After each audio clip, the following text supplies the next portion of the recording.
यहाँ पर लेकिन कांग्रेस जो है वो जवाब देती हुई तो मुझे नजर ही नहीं आई राकेश सिन्हा जी।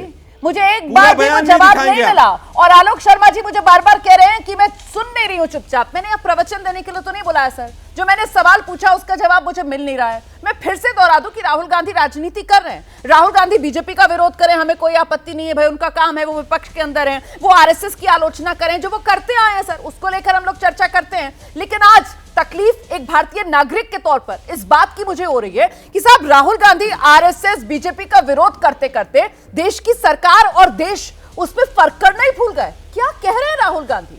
मतलब वो आरएसएस, वो बीजेपी और वो इंडियन स्टेट के खिलाफ लड़ेंगे सर? क्या कर रहे हैं राहुल गांधी? उनकी अज्ञानता आपको नजर आती है या फिर ये आती चतुराई है राहुल गांधी की? उनको लग रहा है कि इसी से उनको फायदा मिलेगा। राकेश सिन्हा जी, आपका आंकलन। देखिए, एक बात जान लीजिए कि राज्य और सरकार में अंतर होता है। सही। यह एक सामान्य समाज अध्ययन पढ़ने वाला 7वीं क्लास का बच्चा भी जानता है। राज्य और समाज का अंतर, सरकार का अंतर यह होता है कि सरकार आती जाती रहती है, राज्य बना रहता है। राज्य में जुडिशरी है यानी न्यायपालिका है, विधायिका है यानी संसद है, और कार्यपालिका है। इसके साथ साथ राज्य के अंग में सेना भी है, राज्य के अंग में राष्ट्रपति जी जो संसद के पार्ट थे वो भी हैं, राज्य के अंग में सारी कानून व्यवस्था, कानून की जो पूंजी है वो सब है, और राज्य की का हिस्सा जनता होती है। तो औपनिवेशिक काल में हम कहते थे कि we are fighting against the state, हम राज्य के खिलाफ संघर्ष कर रहे हैं। आज राहुल गांधी ने जो कहा, संभवतः भारत का कोई भी व्यक्ति उनका स्पीच राइटर नहीं है। निश्चित रूप से यह भाषण उनका विदेश से लिखकर आ रहा है, क्योंकि कोई भी भारतीय, कम पढ़ा लिखा भी भारतीय, राजनीति को कम समझने वाला भी भारतीय वो नहीं कर सकता है। आलोक जी एक अच्छे प्रवक्ता है, बहुत तार्किक बात करते हैं, लेकिन आज अपने नेतृत्व का वो डिफेंड नहीं कर पा रहे हैं, और इसलिए वो मीडिया पर 10 मिनट भाषण देते रहे। देख आलोक जी, मीडिया से हमें भी संघर्ष होता है, लेकिन हर युग में, हर समाज में मीडिया की राकेश सिन्हा जी के बीच में एक शब्द बार बोलेंगे, मैंने इसलिए रोका था आपको। अरे सर, आप मेरे सवाल का जवाब ही नहीं दे रहे थे, आप तो मीडिया पर ही प्रवचन देने लगे थे, और अब भी आप मुद्दे को डिरेल करना चाह रहे हैं। बायस सवाल पूछ रहे हैं, आप आधा कट करके सवाल पूछ रहे हैं। मैं समझ रही हूँ आपकी मुश्किल क्या है। राहुल गांधी ने सर ऐसा सेल्फ गोल कर दिया है कि कांग्रेस को हिट विकेट राहुल गांधी कराने में कोई कसर बाकी नहीं छोड़ रहा, इसीलिए आपकी बौखलाहट समझ में आ रही है। आप लोग एजेंडा हाथ जोड़कर निवेदन कर रही हूँ, मैं अपनी बारी का इंतजार कर लीजिए, हाथ जोड़कर आपसे निवेदन कर रही हूँ, प्लीज आप राकेश सिन्हा जी को, उसके बाद मैं आपके पास आऊंगी। मेरे साथ राकेश सिन्हा जी को लेकर आइए, ऐसे चर्चा नहीं होगी। राकेश सिन्हा जी को लेकर आइए मेरे साथ। अरे सर, वो अपनी बात रख रहे हैं ना, और मुद्दे पर बात रख रहे हैं, तो मैं उनको क्यों टोकूंगी? आप भी मुद्दे पर बात रखिए, आपको भी नहीं टोकूंगी। आइए राकेश जी। देखिए, हम लोग सब राष्ट्रीय चैनल पर हैं और सब पढ़े लिखे लोग हैं। हम लोग कम से कम ऐसी बातें ना करें जो हम स्वयं अपनी निंदा कर लें। 3 बातें मैं यहाँ रखूंगा, मैं बहुत लंबी चौड़ी बात नहीं करूंगा जी।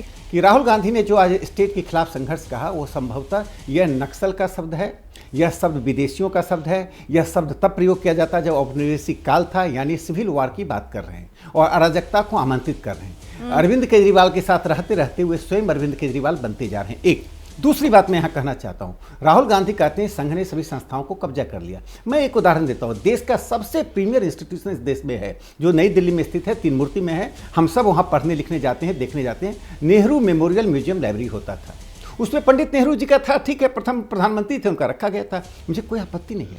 नरेंद्र मोदी जी ने उसको prime minister memorial museum library कहा। उसको Narendra Modi memorial museum library नहीं बना रहे हैं, वो अपनी माँ के नाम पर लाइब्रेरी नहीं बना रहे हैं, वो किसी संघ के नेता के नाम पर नहीं बना रहे हैं, उसमें सभी प्रधानमंत्रियों के जीवन से जुड़े हुए पक्ष को रखा गया। भारत की जनता क्या सिर्फ नेहरू के जीवन काल में सिमट जाना चाहती है? क्या भारत की जनता को सिर्फ नेहरू की स्मृतियों में खो जाना है? कि उसमें देवगौड़ा जी भी हैं, उसमें आई.के. गुजराल जी भी हैं। अब संघ के तो चुने गुने 2 प्रधानमंत्री हुए, अटल जी हुए, अब नरेंद्र मोदी जी हैं। ठीक, सारे प्रधानमंत्री तो कांग्रेस कुनबा से आए, विश्वनाथ प्रताप सिंह जी हैं, लाल बहादुर 2 बार। इसलिए संस्थाओं पर कब्जा करने की बात जो राहुल गांधी कहते हैं, वो क्या चाहते हैं कि राष्ट्रीय स्वयंसेवक संघ के लोग इस देश की नागरिकता समाप्त कर लें? हमारी जिसकी योग्यता हो जा रहा है, और जुडिशरी पर यह कमेंट करना, यह आक्षेप करना कि जुडिशरी के लोग एबीवीपी और आरएसएस के रिकमेंडेशन पर जा रहे हैं, यह कंटेम्प्ट ऑफ कोर्ट है। मुझे लगता है रोमाना जी अपने आप को उस कमेंट से अलग कर लीजिए। तीसरी और अंतिम बात मैं कहूँगा कि आरएसएस से राहुल गांधी कांग्रेस का क्या द्वेष है। वास्तव में संघ जिस विचारधारा को लेकर चल रहा है, जिस सांस्कृतिक राष्ट्रवाद को लेकर चल रहा है, वो कांग्रेस की बुनियाद को कमजोर करता है। क्योंकि कांग्रेस पार्टी इस देश को कभी भी इसकी संस्कृति से जुड़ना नहीं चाहती। पूछिए कांग्रेस के इतिहास में 1885 से लेकर 1947 तक और 47 के बाद लेकर अब 2024 तक कांग्रेस ने इस देश की संस्कृति पर कितनी बार प्रस्ताव पारित किए। कांग्रेस ने अपने कांग्रेस और संपूर्णानंद सुन लीजिए और एक मिनट में अपनी बात समाप्त कर लूं। कांग्रेस में संपूर्णानंद जी थे जो सांस्कृतिक राष्ट्रवादी थे। कांग्रेस में पुरुषोत्तम दास टंडन थे जो राष्ट्रवादी थे। कांग्रेस के प्रवक्ता को रोकेंगे। कांग्रेस में जो लाल बाल पाल और आपके पास फिर आऊंगी और इस उम्मीद के साथ कि आप मैसेंजर को शूट नहीं करेंगे सर, आप तर्क के साथ जवाब देंगे। आ रही हूं आपके पास, सुन लीजिए जरा, जवाब तैयार रखिए अपना। मैं अपनी बात अंत कर दूं, एक पंक्ति मैं अपनी बात अंत कर दूं। जी सर। मैं इतना ही कहना चाहता हूं कि राहुल गांधी कांग्रेस के बोझ थे, अब ये पूरे देश की राजनीति के लिए बोझ बनते जा रहे हैं। चूंकि इनके शब्द न्यूयॉर्क टाइम्स में जाएगा, वाशिंगटन पोस्ट में जाएगा, वो देश दुनिया के सभी अखबारों में जाएगा। दुनिया में हम एक ऐसी छवि दे रहे हैं कि भारत में अराजकता और सिविल वार। सही बात है। अब जवाब ले लेते हैं। आलोक जी आपने सुना देश से माफी मांगे या संसद से यहाँ मैसेंजर को शूट करने की बजाय सर सिलसिलेवार तरीके से इन आरोपों पर जवाब दे दीजिए। आलोक जी, आरएसएस का बहुत स्तुति गान हुआ। आलोक जी प्लीज आइए जल्दी से। अरे मनोज काका जी की आवाज थोड़ी कम कीजिए मेरे साथ। आलोक जी को लेकर आइए, उसके बाद मैं बाकी मेहमानों का रुख कर रही हूँ। गौरव भाटी रोमाना जी जाना है, मनोज जी फिर आ रही हूँ। रोमाना जी, आलोक जी, रोमाना जी देखिए मेरे बीच में मत बोलिएगा। जिस तरह से आपने आरएसएस के प्रवक्ता को बोलने दिया, 3 लोग बीजेपी के बैठे हैं, मुझे भी बोलने दीजिए।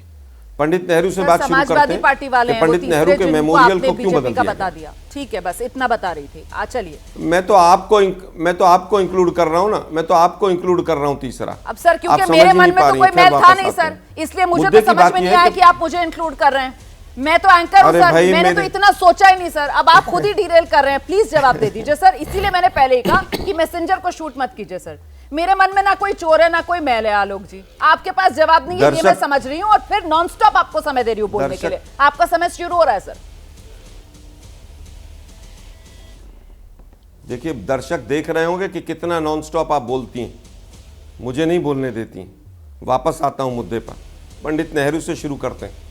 पंडित नेहरू के मेमोरियल को तोड़ना, इनके पंडित नेहरू के विचारों को तोड़ना, पंडित नेहरू को बदनाम करना आरएसएस के डीएनए में है। और डीएनए बदलता नहीं। डीएनए देशद्रोह का हो तो वो देशद्रोह ही करेगा ना। आरएसएस के लोगों ने देशद्रोह का काम किया अंग्रेजों का साथ देकर।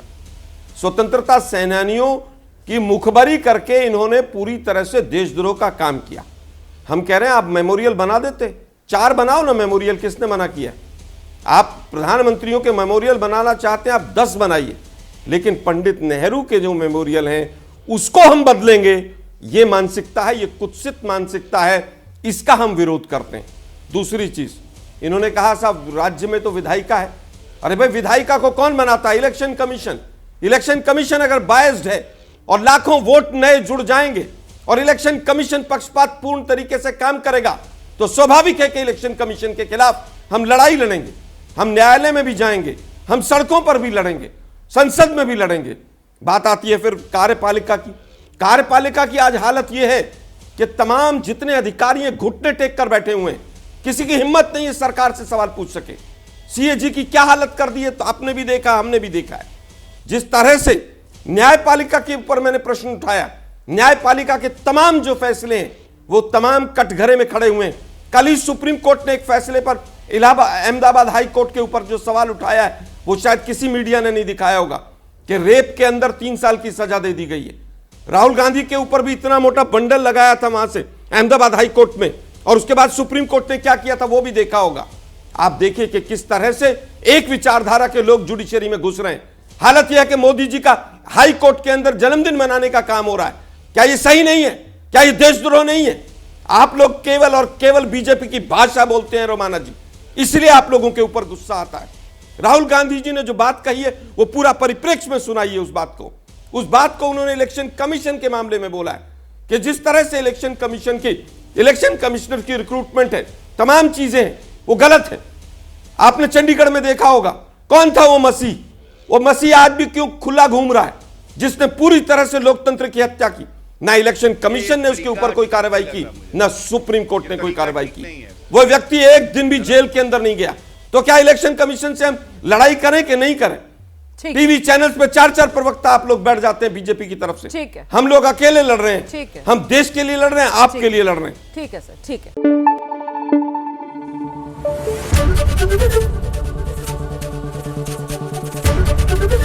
एबीपी न्यूज आपको रखे आगे।